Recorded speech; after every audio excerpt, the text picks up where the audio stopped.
Welcome to Bit Systems. So in this tutorial, we are going to understand what is a prime number and how can we check programmatically whether a number is a prime or not.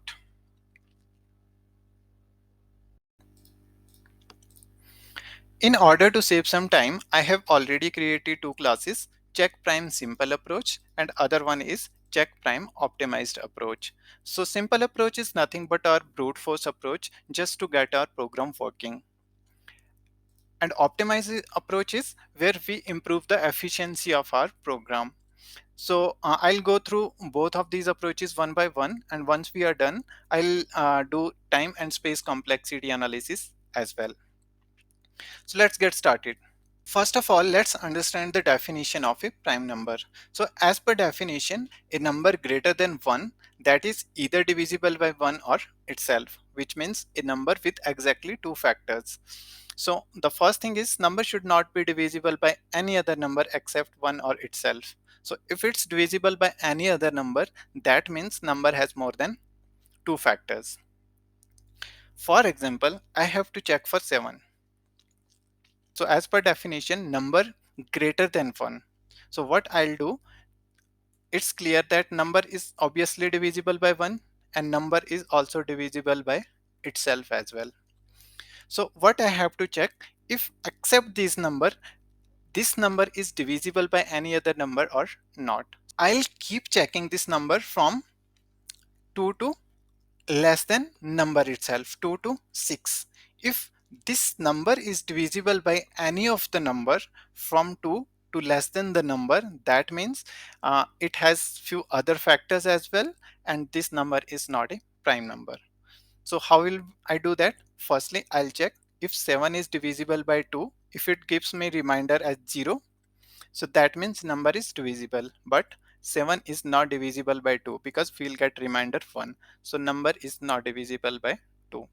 Then I'll keep moving. I'll check for 3 if this 7 is divisible by 3 or not. It's not. Move on. Check for 4 if divisible by 4 or not. It's not. Keep going. Check for 5. It's not divisible by 5 as well.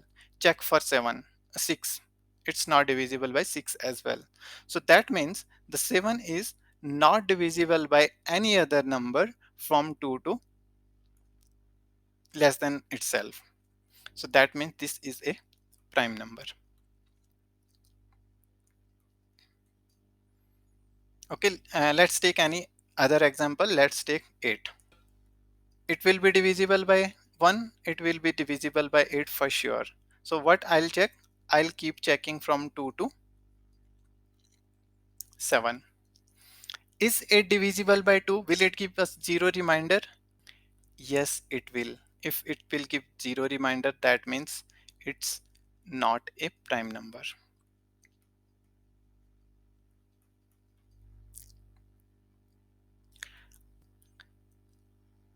So what we have to check, the very first step was, as per definition, number should be greater than 1. So first step should be we have to check for 0 and 1.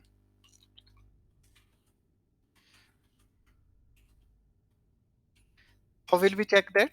If the number entered by user that we are checking, which will be n. So if this n, if it is 0 or if it's 1, what will we do then in that case? We'll just inform the user the number which you have entered is not a prime number. Okay, and what we'll do in that case? We will return our control because we don't have to do anything else in that case. If it's 1, return it. If it's 0, just inform the user and return it. What if the number is not 0 and 1? Then it comes our second step. So what's our second step? Keep checking for all numbers from 2 to less than number itself. how can we keep checking? We can use the for loop for it. I'll start int I from 2, because we will start from 2, and till when? Till less than number itself, and I'll keep going.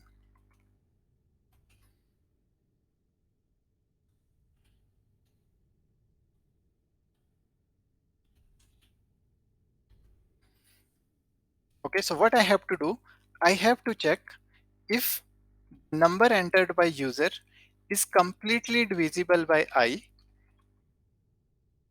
How can we check if it's divisible by I or not? If it gives reminder 0. So if it's giving us a reminder as 0, so what we will do, we will set is prime is equal to true. That means if it's 0, we are setting it true, which indicates number is not prime. I'll take a boolean variable.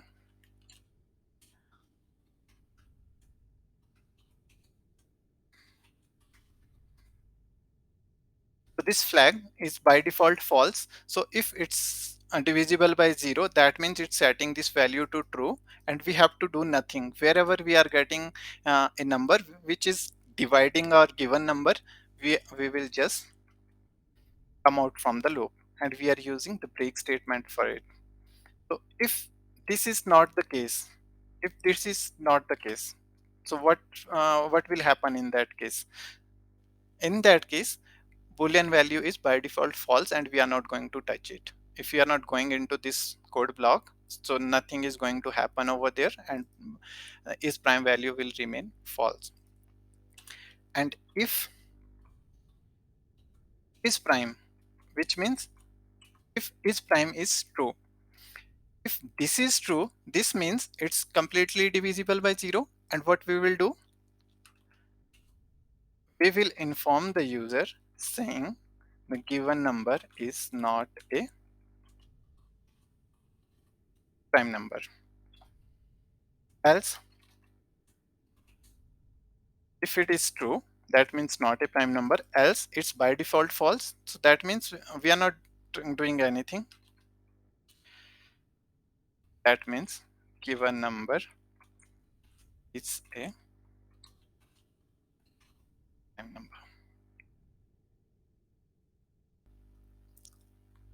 That's it. So let's do a quick dry run. So what we are doing for 0 and 1, it's obvious. We are just informing the user and returning back. So if it's not 0 and 1, what we are doing, we are dividing the given number with each number up to less than the number itself. For example, number is 7. So in first iteration, value of I is equal to 2. So what we are going to do over here, we are checking if number is divisible by I is equal to 2 over here in the very first iteration. So it will not give us a reminder 0.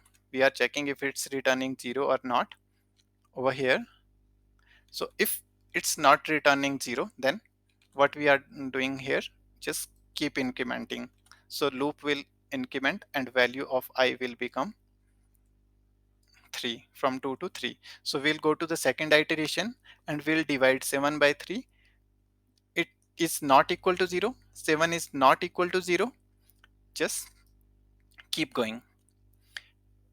Increment the value of I, it will be 4. We will be in the third iteration. Now what we will do, we will divide our number by 4. If it gives 0, that's fine. Otherwise, keep going. So it's not giving us 0.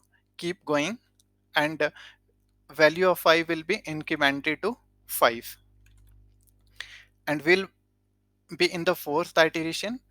Then we will divide 7 by 5. It will also not give us 0. Then we'll value of I will become 6, and we will be in the fifth iteration. We will divide 7 by 6. It's also not giving 0 as a reminder. If we'll go here, the value of I will become 7, and it will return false. So here we will return back. So from here we can clearly say that we are not getting reminder 0, anywhere. So if it is not 0 anywhere, we are not going into this code block. The value of is prime is false. There is no change in this value. So if it is false, we will go into the else part and is a prime number. So let's take another example, 8. So what we will do for 8, firstly we will be into with first iteration. The value is 8. So 8 divided by 2 is equal to 0. It will return yes. So it will return yes, and we are into this block. We are into this block over here. Is prime will be a set to true. If is prime is true, we are immediately coming out from the loop, and value is true. If value is true, then number is a prime number. The VS Code has already created a class app for me, so I am calling my check prime simple approach. I'm just creating the object of this class, check prime simple approach. I have just created the object of this class, and with the help of this object, I'm calling check prime number method. So check prime method, and I'm passing the value over here which I have to check.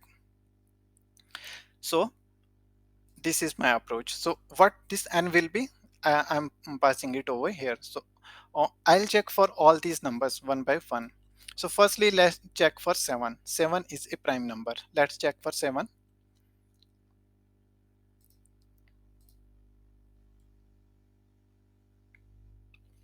7 is a prime number. So let's check for another number, 11.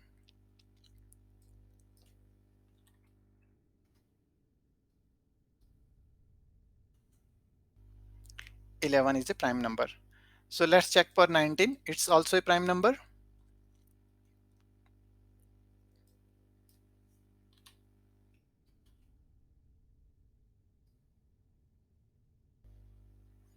19 is a prime number. Let's check for another number. Let's say 8. It should not be a prime number. The value 8.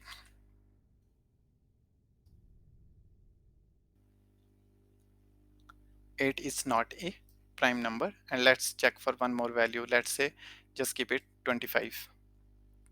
Check for 25. 25 is not a prime number.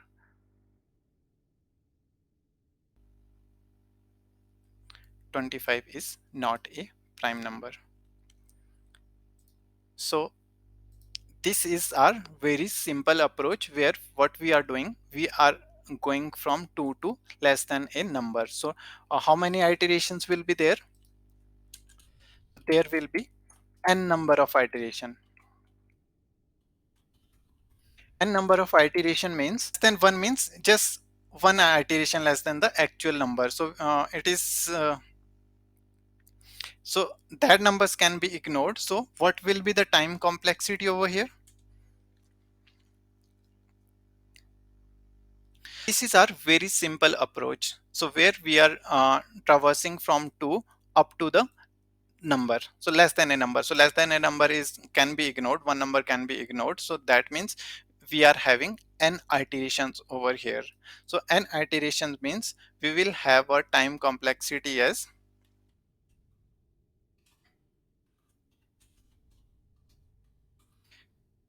complexity will be big O of n, big O of the number itself. And also, what will be the space complexity? Are we utilizing any additional space over here? No, we are just using the variables, which is taking the constant space. Space complexity will be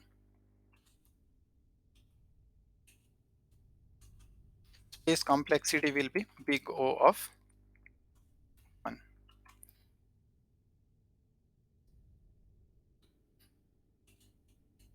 Okay, so space time complexity if order of n, and space complexity will be order of 1, because we are utilizing the constant space over here. Now let's optimize this brute force approach. We will try to make this code bit efficient as compared to the linear approach. So how can we optimize this code? Let's build few observations before we start. So now we will build our observation based on the factors. So as we discussed earlier, a number which has exactly two factors will be a prime number, and a number which has less than or greater than two factors will not be a prime number. So let's take few example. Let's say we have a 7. Let's take 19. Another one, let's take 16, and then 24. Okay, so what are the two factors of 7? 1 and 7 only. We can say 1 and 7 or 7 and 1 only. So the product of both these numbers should be 7. And now what will be the factors of 19? Similarly, 1, 19, 19 and 1. So we can clearly see both these numbers are prime numbers. Now 16. What are the factors of 16? It will be 1 and 16. The second one will be 2 and 8, 4 and 4, 8 and 2, and 16 and 1. So let's talk about 24. What are the different factors of 24? 1 into 24 is equal to 24, 2 into 12, 3 into 8, 4 into 6, 6 into 4, 8 into 3, 12 into 2, and 24 into 1. So these are the different factors of all these numbers. Okay, so now if I say this is I and this is j. So what does it mean? The product of I and j will be the number itself. 1 into 7 will be 7, 7 into 1 will be 7. Similarly, if we can see over here, the product of I and j will be the number itself. So 2 into 8 is equal to 16, and 4 into 4 equal to 16. Similarly for all other numbers. So let me take it as I, and this is an j. This is I and this is j. So we will build our observation based on all these concepts. So what I'll do, as I can see, the product of I and j will be equal to number itself.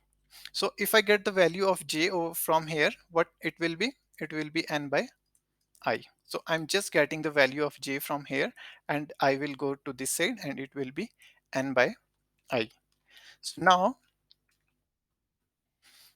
let's replace this j over here. So I into n by I, okay, is equal to n. So how can we prove it? J is equal to n by I. Let's take few example. For example, let me pick an I from here. Let's say I is equal to 3. And what is the n? N is equal to 24. So what should be the value of j? It should be 8. So n by I means 24 by 3. It is 8. Let's take one more example. Let's say I is 8 and n is equal to 16. Then we should have j is equal to 2. So I is equal to 8 and n is equal to 16 and I is equal to 8. So value of j should be 2, and here we have 2. So that means j is equal to n by I. So I'm just replacing our j with n by I over here.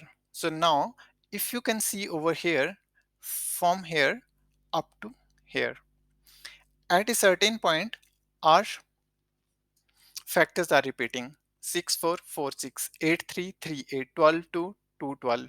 So what we can say, we have all our factors over here: 1 2 3 4 6 8 12 and 24. Now, the one more thing to understand over here is all the values of I is less than or exactly equal to, somewhere equal to in case of perfect square. So all these values of I is less than or equal to values of j. 1 is less than 24, 2 is less than 12, 3 is less than 8, and so on. So what I can say, the value of I is less than or equal to n by I. Okay, and now if I take n to this side, so what it will be? It will be n square is less than and equal to n. So in Java, do we have any option to write this n square? So what can we do? So I can write it as I into I is less than and equal to n.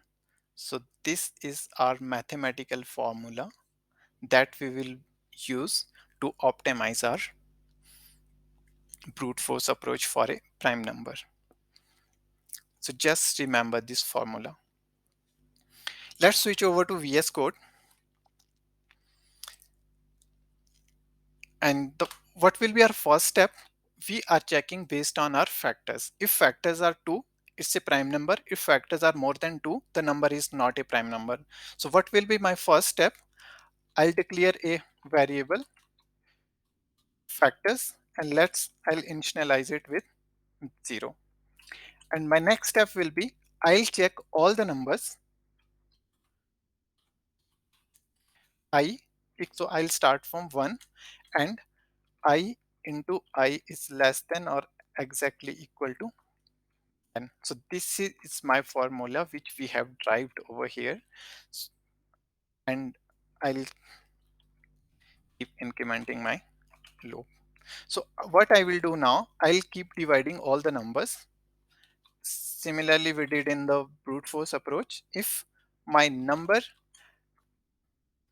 divided by I is exactly equal to 0, I mean, if remainder gives 0, then what I'll do,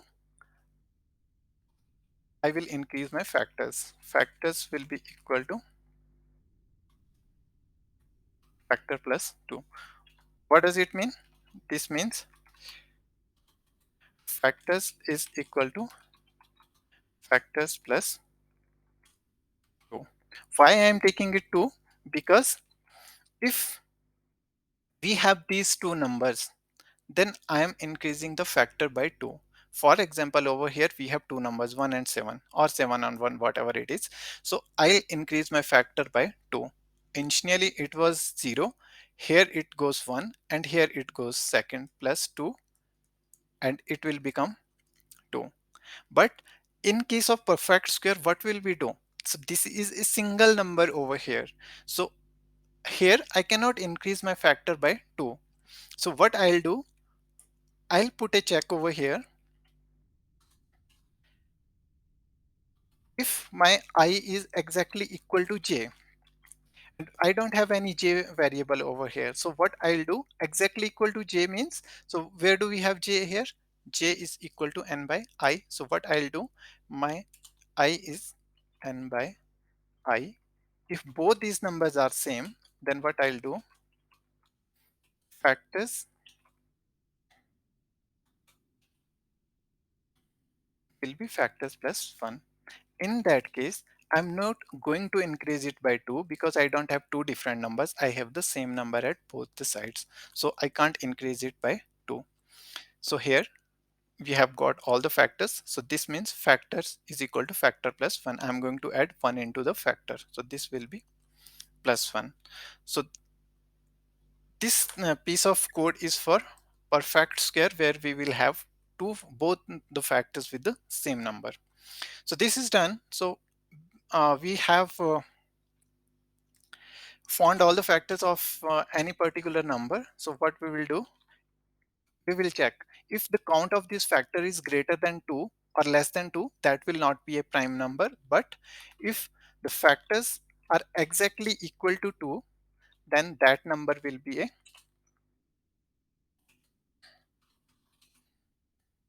prime number.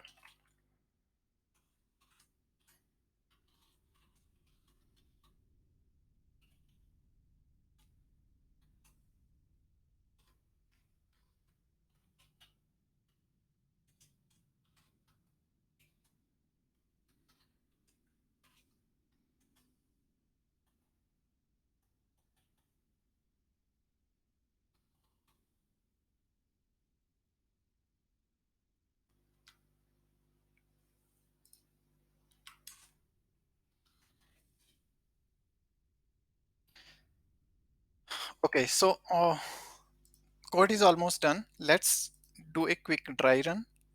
Let's execute this program. So I'll execute the check prime method of check prime optimized approach class in my app.java. And similar approach, I'll check all these number one by one just to be sure.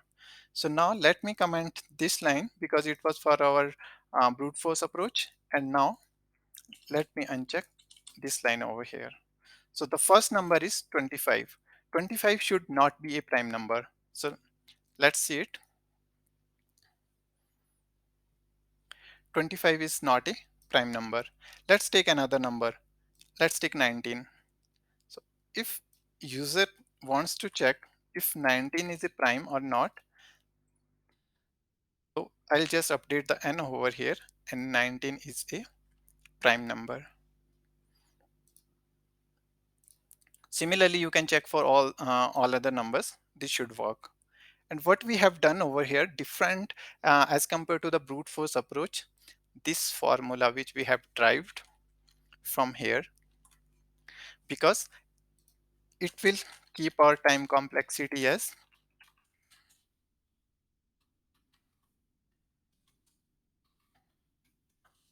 root of n, which is quite less than our linear time complexity. So this is the only thing which is making this code much more optimized as compared to the brute force approach. And space complexity, we are also taking an integer value over here which is of constant space. So space complexity will be order of 1, will be constant only. So I hope this was helpful. And in future, if you want to implement the prime number program, then I'll suggest you guys to follow this approach because it's much more optimized as compared to the brute force approach. So happy learning.